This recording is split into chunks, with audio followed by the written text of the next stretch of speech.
swept away by the distractions, even they entered in the Dharma at the first places. And that happened many times in the past, many times happening now, and will happen in the future, and that also happened to us. So therefore, this teaching is actually, of course, is highlighting the guideline how we become the really good practitioners. Good practitioners. Not just that we become the Dharma visitors or Dharma tourists. Many times, if didn't go the Dharma aside in the direction, in the path as in the teachings, as we prayed, then almost we become the Dharma visitors and Dharma tourists. Many of us, we went to the Disney World. Disney World, we saw wonderful things. Magic Mountain, Epcot, what's called Sea World, and a roller coaster, and then even the waters are jumping. That was very astonishing. Spring is really jumping from the other side of the path to the other side of the path. That was so amazing. And my father, we all went together, and he was so surprised with that. Everything is like, of course, very beautiful, but that was striking for him. I thought too, kind of like, it's really jumping. I mean, all these things is wonderful. And it's be good memories. We can say, I'm saying now, I saw those things. It's good things. But really, what helped to us? What helped us? Seeing that. Similarly, if Dharma don't go in the right directions, we become like as tourists of Vajrayana practitioner. In Vajrayana, there's a lot of us met this teaching, dream, visualization, dissolving, and so forth. In one way, it's so excitement in a way. It's definitely in the Buddha teaching said, and Guru Padma Samye teaching said, once you heard the Dharma, it will help sooner or later. But to practical level, current level, it won't help too much if Dharma don't go in the right direction, as we prayed. So for that reason here, His Holiness highly pointed here. To enter the path of Dharma is not enough to adopt the outer appearance or name outer appearance as practitioners, or outer appearance as Buddhist practitioner. We have to merge the teaching to the heart, to the mind. And that, many times that happened. So therefore, we must don't fail ourselves on that ditch that we saw, we see. And what is that? What that will make? It's not going to big change, except in a way that individually become in a way, loser. They didn't go on exiling what they thought. And not just only that, many times that happened. Then this also, when Dharma don't go on the right direction, mingle not, and start to kind of almost like targeting the teaching and the practitioners, Sangha members, and so forth. I mean, His Holiness also talking that lot at the end of this. And almost seeing everything is kind of all not correct and not right ways. All that happened. This is why it's happening, because teaching is not absorbed correctly into the heart. That means also there's less joy, less appreciation, less graceful in the devotion. All those are lost, and then always highlight of something fancy things. But then there's no ground, no solid. And looking up, as in Khenpo Rinpoche always, many times he took the examples. And we're looking so much up and up, like that, we can break our what's called necks or columns, looking too much up.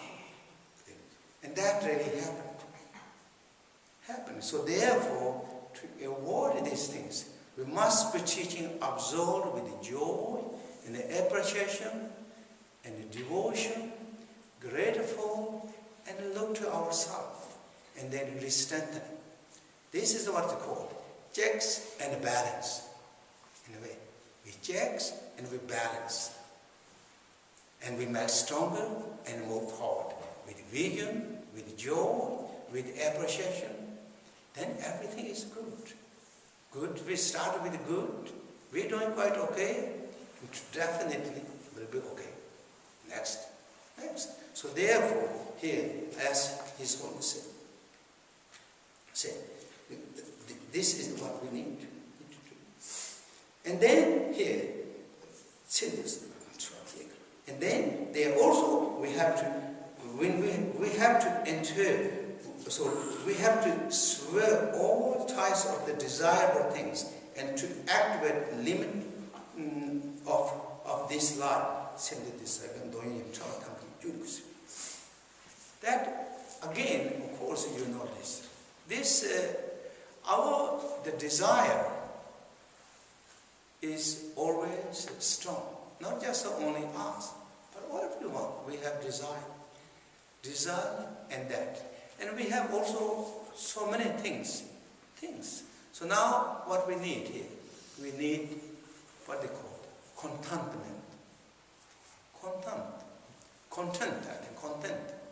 Content, or we feel happy. We should feel satisfaction and joy what we have there.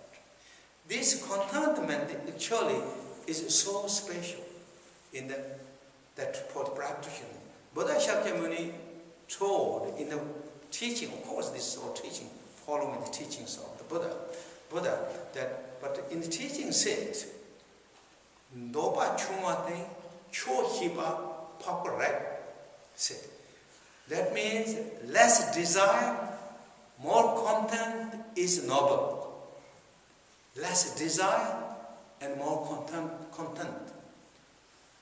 No, less desire. And that is really noble. Because what it makes more peaceful. Ourselves more peaceful. And also it makes ourselves more joy and more appreciative what you have. Many times, again, as I said yesterday, and as you know, we don't really appreciate things, what we have. We want, always this desire is something wanting more and more and more. Even if God that is not enough. Go on and on and on. There is a story in the Buddha Shakyamuni taught. Long time ago, Buddha Shakyamuni, before he became the Buddha, he became one of the very famous king of universal king, known as Ngalina. Ngalina is very famous king universally in the Buddha's teaching. It's been a long time, like countless years before. Once upon a time, Buddha Shakyamuni was born as king known as Ngalina. He was the ruler of all the continents, 4 continents, East continent, South continent, West continent, and the North continents. He ruled. It's called Kulujirva in the Tibetan teaching, said of Buddha teachings in Kulujirva.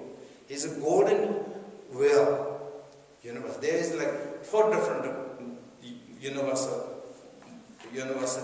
The best or the most powerful one is the golden, then the silver, then the copper, then iron.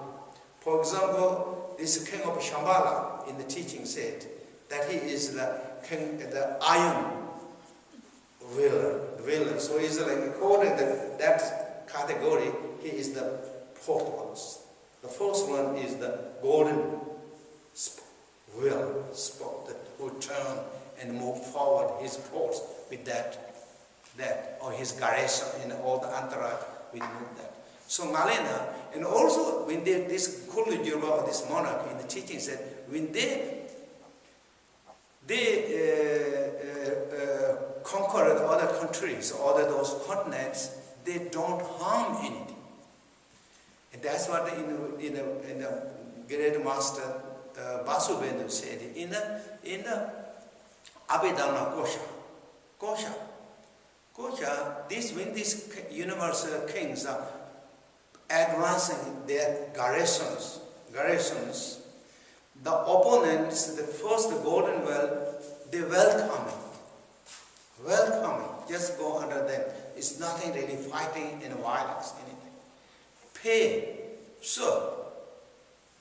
And the second and the third is only, third and fourth, only what they have to do. They put those garrisons on the positions. By doing that, then there is no other opponent immediately bow down. So therefore, no really harms or the violence things happened in the teaching set. And that's the beauty and the quality of these powerful kings. So the ancient time, this Nalanda king, who ruled all of that. So now he is the ruler of the all four continents. Now still he is not satisfied. He thought what to do. He saw he couldn't rule the God's realm. Then he directed his golden well, the 1,000-spoke golden well, up to the top of the mountain Sumerus. And all his garrisons and entourage follow with that. And immediately King of God, the Indra, welcomed him and received him with the receptions. So he became in a way, ruler of the God. But now Indra, because the Indra is actually also in the Buddha's teaching, did so much merit, so much good karma, that because that's why he became the king of Indra. So the Nalenda's karma and the Indra karma is equal. Nalenda karma is not higher than Indra. So now in the Buddha teaching said Nalenda and Indra, they both sitting in the same throne and sharing the throne. And Nalenda was not happy with that. He thought, I wish Indra go away. Moment he thought that, in the teaching said, he fall down to the earth. Moment he thought. When he fall down on the earth, everything is changed. Even nobody recognized him. And he felt so sad.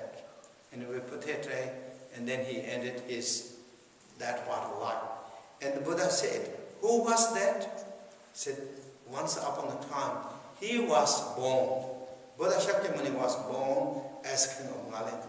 And he said, the arrows and faults of the discontentment or the dissatisfaction, appreciation, even is not enough. The sharing the throne with the Indra, that's not enough. He wished Indra go away.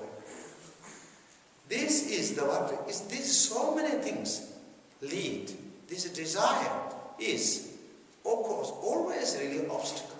It makes, if we don't make the balance, if we don't make the contentment, if we don't put the brake onto that, it just carries away. And that's to use the examples of all the teachings that you saw. I'm sure you read. Professor always said, these 6 senses is so hungry. 6 senses. Eye senses, ear senses, nose senses, mouth, tongue senses, body senses, and then this mind senses. It's all the time hungry. If we don't put the awareness, intelligence to this, it's never going to say, okay, enough. And then ended up with so many troubles all the time. In the teaching, use examples. If it's by too much desire and attachment, what happened? In the teaching said that then the beasts are trapped in the flowers. which trapped it in the flowers. Right. And too much desires of the running for the craving for the sound. The deers are killed by the hunters. I think that's all the very renowned story. I mean, in the Buddhism, it's very story. So always in the teaching say this deers always love the beautiful sound. I don't know in West they say that. No, not that, right? But in Buddhism they say so. It must be. There's a lot of stories in ancient time when the hunters like to hunt the deers. They play the beautiful flute, where the deers are listening. That and the hunter hit them. So they use in the teaching use the examples. Too much desire to the senses of or craving of the senses of the ear. Then look to the deer, lost deer lives of the deers.